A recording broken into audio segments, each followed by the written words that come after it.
I would tell my regular primary care physician and my doctors that suffering from a critical illness or a traumatic event and going through being in the ICU really needs to be treated from a holistic perspective. You need to treat the mind, body, and the soul.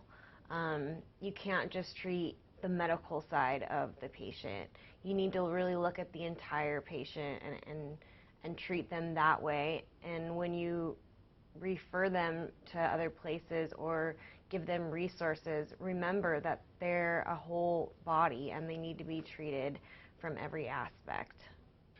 Anything to improve the process for ICU, I think, would be maybe changing the policy on visiting hours for family to be with their patients, and to provide appropriate resources and referrals to patients that are appropriate for them, and maybe have a case manager follow them throughout their care, or a pathway of, having somebody follow them through every aspect of their healing process so they can really get everything they need from holistic healing.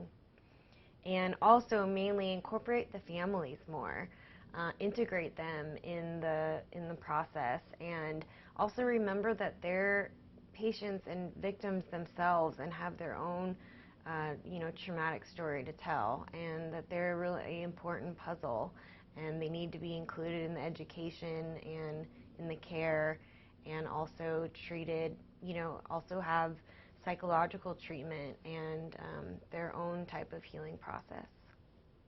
Some obstacles that I went through during my healing process were definitely not having my family with me in the ICU. Was really traumatic for me. Just not having them there and, feeling powerless and helpless and alone was a huge obstacle to not have that support.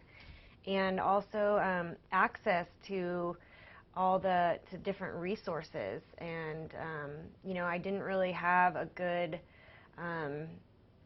set of, list of referrals, such as, I was a seizure patient and I couldn't drive, but they expected me to be at PT every day. Well, how was I going to get there?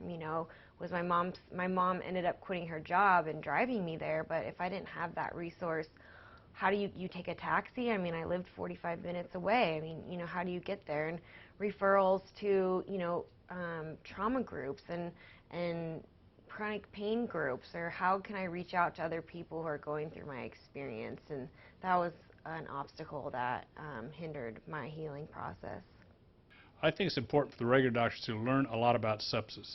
No one is really taking ownership of this problem. The ICU people deal with this all the time. I think the general practitioners don't see this enough. I think it would be wise from a referral point of view if critical care doctors would actually educate the primary doctors so that the referral goes back and forth and the patient gets the biggest benefit from it. I think that the internist needs to know everything possible that they can know in order to best treat you once you're out of the hospital, out of your ICU situation. Whether the doctor has been a doctor that was at the ICU with you or it's a new doctor, they need to know exactly what you went through, so they can understand what you're dealing with that day and in the future, and make the proper referrals. There may be things that they're unaware of that you experience in the ICU that they can't handle. They need to be able to know whether or not they should send you to a mental health expert, to a pulmonologist, to an infectious disease doctor, to a physical therapist. So everything that happened in the ICU that you can remember or that family members can remember, you need to share that with your physician so that they know the best way to treat you in the future. My regular doctor should know that after he's sent me off to the emergency room and have gone through triage and into the ICU, that it is so traumatic mentally, physically, emotionally, and even spiritually. And the seismic impact of sepsis shook me to the very core of my being and my entire life was turned upside down.